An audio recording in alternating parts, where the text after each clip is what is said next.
បាទសួស្តីបងប្អូនឥឡូវយើងជួបគ្នាសារជាថ្មីបន្តទៅទៀតខ្ញុំនឹងធ្វើការចែករំលែកបងប្អូនពីបច្ចេកទេសនៅក្នុងការចិញ្ចឹមមាន់ស្រែនេះម្ដងមួយរហូតដល់បងប្អូនទាំងអស់គ្នានឹងយល់ច្បាស់ពីការចិញ្ចឹមមាន់នេះហើយបងប្អូនយកទៅអនុវត្តចិញ្ចឹមទៅទទួលបានជោគជ័យព្រោះយើងមើលទៅថាមានការបង្ហាញចែករំលែកជាច្រើនតែស្ថិតនៅក្នុងគោលដៅខុសៗគ្នាអ្នកខ្លះគឺគាត់ដើម្បីតែ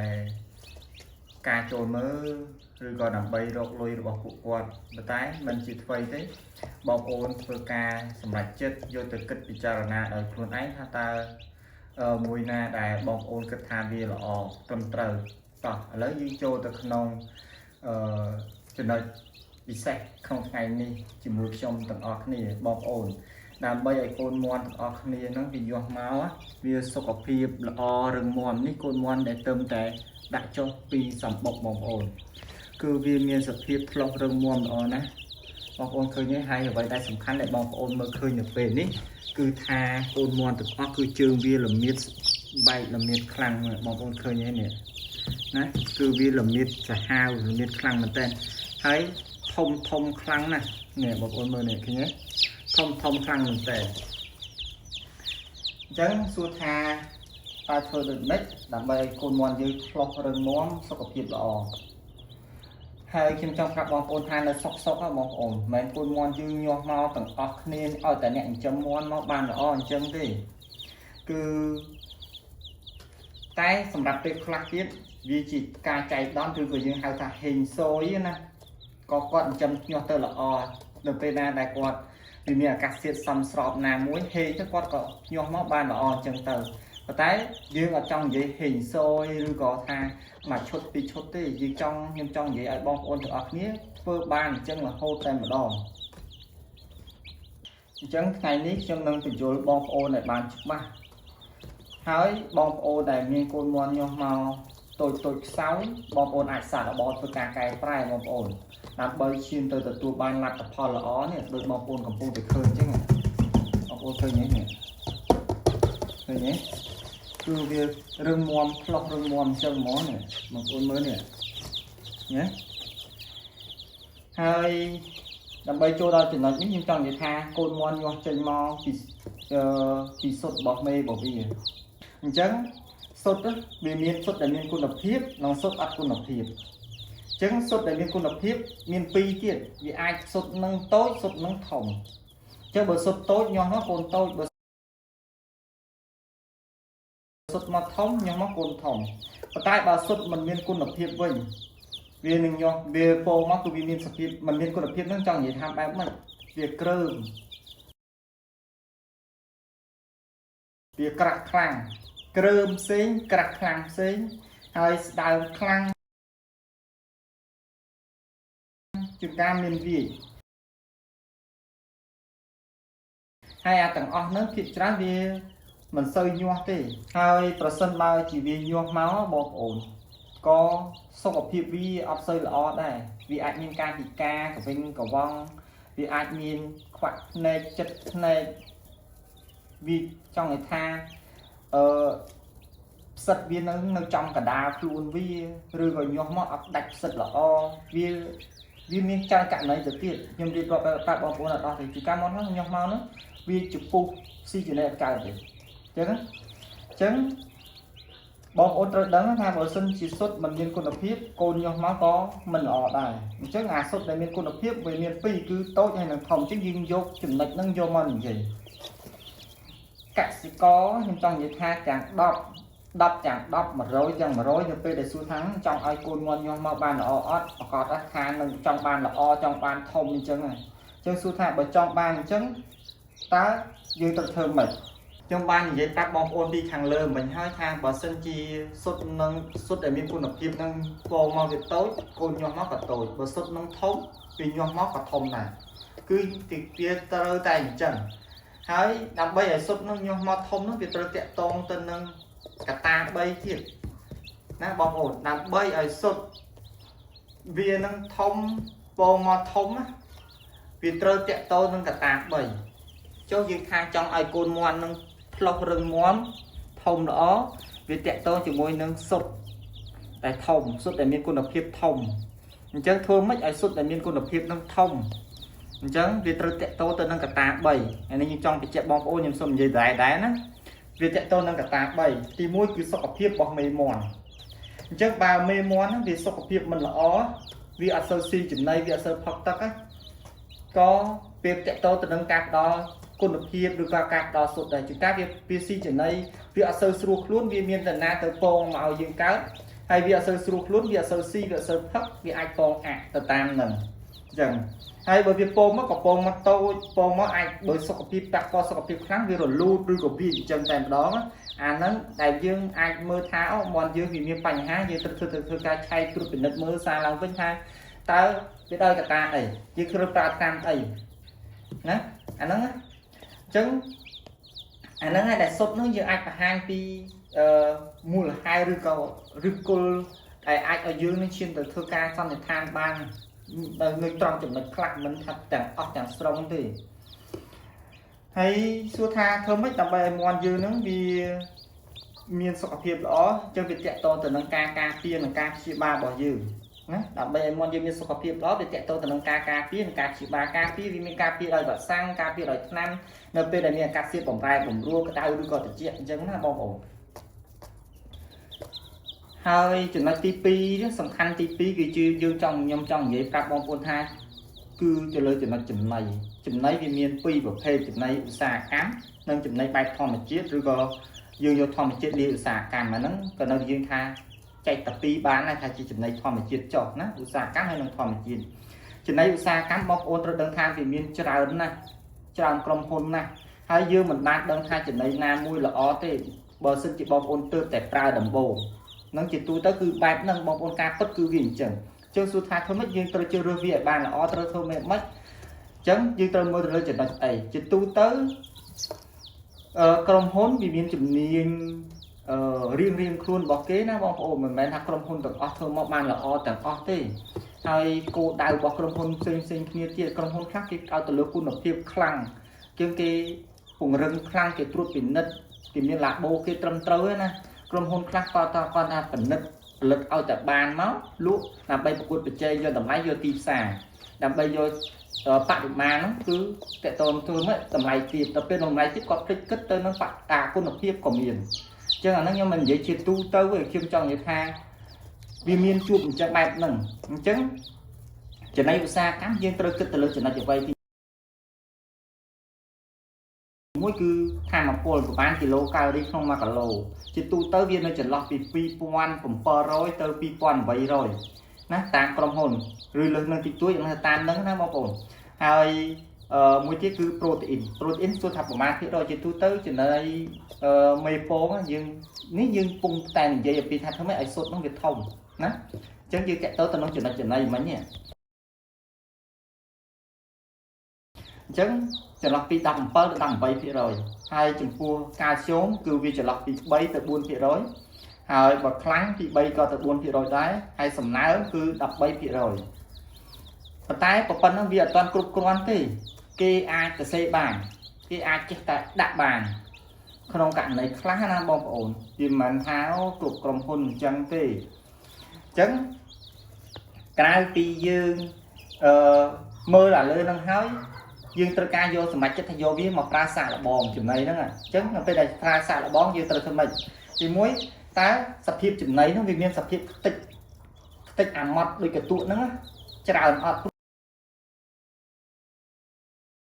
ចង់និយាយថានៅពេលដែលខ្ទេចដូចម៉ត់ដូចកន្ទក់ហ្នឹងមាន់វាពិបាកស៊ីណាមាន់ធំមេពងមេបាពូជវាធំវាមិនទៅឧស្សាហ៍ស៊ីដូចកូនមាន់ទេបើកន្តិចកូនមាន់វាអាចស៊ីបានតែបើសិនជាមេពងមាន់សាច់មេពងមេបាពូជណាកន្តិចគឺវាចូលចិត្តស៊ីទេអញ្ចឹងវាអាចនឹងសល់វាស៊ីអាក្របអស់សល់អាម៉ត់ហ្នឹងបងប្អូនអញ្ចឹងសួរថាតើអាសភាពនៃចំណីខ្ទេចម៉ត់ហ្នឹងវាមានច្រើនអត់ហើយអាម៉ត់ហ្នឹងក៏ធ្វើឲ្យយើងខាតតែព្រោះមាន់យើងវាស៊ីអត់កើតហើយសួរថាតើចំណីរបស់មាន់របស់យើងហ្នឹងយើងមានដៃចាប់អារម្មណ៍ទេថាតើវាស៊ីប្រមាណភាគរយនៃទម្ងន់ខ្លួនរបស់វាបងប្អូនដែលឧស្សាហ៍ចាប់ផ្លឹងទម្ងន់របស់មាន់ហើយបងប្អូន chỉ đấy món osa cam món để kia vô sút đó kia sang tam đan nữa cái vô riêng lo sập đà món làm bay cái tam đan thì xài cầu được bỏ sụt bỏ về thà tân lập hòn bỏ về thà lao được cho của man kia ở đông chụp bát tiền đó thì mình chơi tới man chơi tập priêu tàu tê bởi dương priêu nó trong bài xạ cắm ập bán là một ổn rồi dương chấm này cho đó nữa hai mươi tiền và sân chi si của man khi rồi là đong luôn hái ta vì vì si tận rất là trang chiêng chừng này rồi bỏ kịp xin tiền chứ miền ha là bên ấy bởi dương phật ra tại một mốc của dương ở đông này toàn tới pra khách cọt pra hết dương sạc là bò toàn tại dương chạy sạc là mình coi tha dương từ 4 đại trâu món ở dương này trong món viên năng tiền dương ấy càng nghĩa năng tiền dương ở dương trẻ hay bởi sân chỉ dương thắng chơi trong chân trong sạch đầu cắt tờ riêng chỉ mỗi kia bờ riêng trâu viêm ấy bờ riêng khóc trong nhận này quật vô tờ lôi dương á những dòng dây nhạc khoa nè hay ở tọa thọp miệng bọc thì sao ở thọp chụp chuyển lệch nắng bom ôn cất tới khi do bom ôn chỉ ca sạc ở bóng ta bom ôn ai chụp chơi đấy bom ôn cất nơi còn lấy nâng ta bom ôn sạc ở bóng được luôn anh cắt ra được luôn ấy còn chứ anh nó dương bàn phò với nhỉ bom ôn anh nó dương trăm mai chỉ vứt tới dương ập lực với nhỉ bom ôn ở kia từ trăm tha sầm rạp món á cho sốt đó bảo sinh chi chừng này là ó món si tạch bao con chăm chặt ở ram mơ là thì si chặt chạy protein việc phu hai vì thời món sọc phiệp là atra pom của phu sốt nó còn thông hết nguồn tiền hay chạy dù chuyện tại bờ sân chỉ tôi từ với nhé bờ trên đây bom ôn này admin quân độc phiệp á rồi còn mình hạ admin quân độc phiệp này protein về rừng tiếp rồi còn chanh kế nè bom ôn cứ việc si trào ai muốn đi chư nhặt nhai ấp đáy khan luôn ngay để đó sleg slang tun chân tơ scone scan chân tơ khôi than nó du mùi chứ nó tay và sân chỉ bom ôn chưa được bàn ó ắt chú bê tổng on nângហើយtên là pho sốt nó tiệp toàn mà tiết sốt nó tôi thấy món si chặt clean á chặt sấy rồi dương đo chừng này viên tiết á 20 tiết bom ổn chừng này bởi dương lật thay khăn ngồi á món chui chất si tại bởi chừng này chắc á cô đọc phim còn tờ tan nâng đây là bom ổn tụi bay tha lấy bởi u cho họ tha chừng này nó tại muối và tay và tha muối tầm bật lật muối tiết lật tan mà khai chiến á bom ổn khóc nia và đôi nia đây nè hai muối tiết bom ổn tôi chăm tha một con sạch chừng này có phép chừng này mê bon po nó kia miền đặt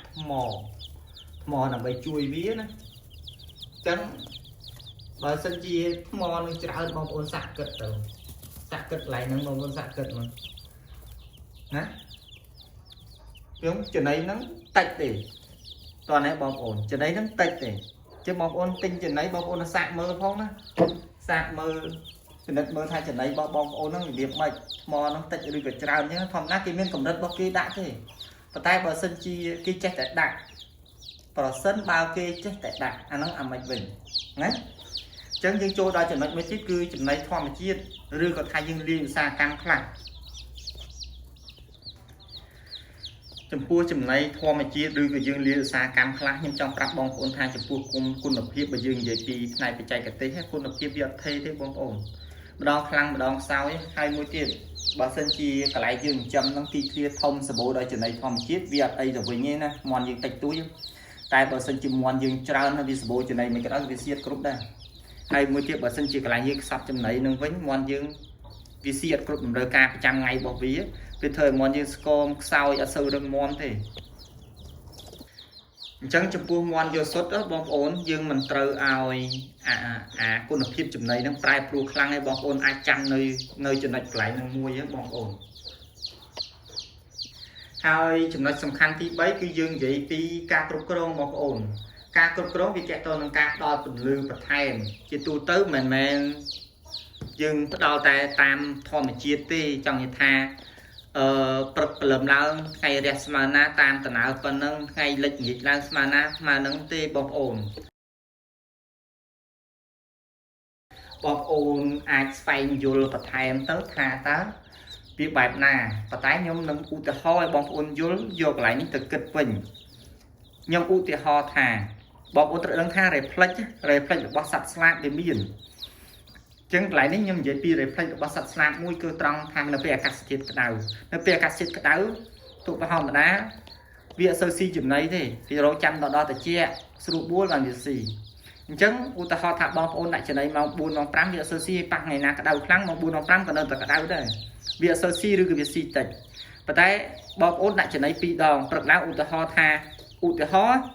không mà bỏ nó trở về si cái lạc lồ người nghĩ là cái lạc lồ tại đó là nghĩ là cái lạc lồ nó việc si ở tê hay việc si ở tại mặt khăm ấy chừng chứ bên mình là sao buồn khăm á bom ổn chứ nó sao buồn khăm ta vì ai group đồng đầu ca bảo vì thế anh ấy nhưng trong những thao vì ở group đồng đầu ca bảo vì thế không mà thay bảo vì tôi si mà cả lỗ bàn vì group đồng đầu ca bảo vì bàn vì trầm trầu tại bảo vì si ở group sao đó từ buồn khăm chứ vì thao ở group chứ mình tham vì đồng đo suốt mọi dương có ở lọ đây tôi rư có ạ nè chẳng bây đặt anh ấy nhìn trong như tha bờ sân chỉ bọc ôm miên phần lư bằng thèm đòn món là bên giúp anh nó có tên là Paul xuất có từ tam nè tại bọc ôn sủng kê tiếp là bên để bọc ôn bao lương là bên giúp ta sẽ hiệp muộn bọc ôn bài nè nè bọc ôn liên giúp từ thư ca kết bị cha là na hai cặp tra tam đan để luôn ai bọc ôn đừng khơi là tập Paul bọc ôn đừng khơi hiệp khóc nia tèm đòn chứ bạc tọp này bọc ôn tèm đòn hai mũi chết đam bay chạy tôi thành ca cột cồn vào dưới mấy nhìn gì cho nên chỉ mới cứ cắt đo từ lư và thèm thì pi chứ cứ cắt đo tất đo chừng này vì chạy tôi sầm khăn là bom ôn thật tất tất group á mình sút màu là ói nè hai mũi tiếc cứ ca pra nam ca tia rồi chỉ ba đứa con tụi mẹ sạch ật bom ôn trời vô là cái này nè và màn khai thơ họ sang mà đó rồi màn khai thì lẽ sạch ật đòn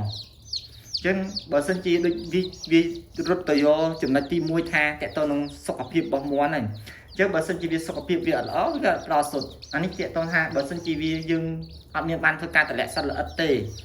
pru năng thôi tộc có vi admin đó sụt ở dương có ở đây chẳng á anh nó mình hay biết chạy tôn cái này hai mươi thế cứ cả ta trùng bao nhiêu thơ tan trầm trâu nào hay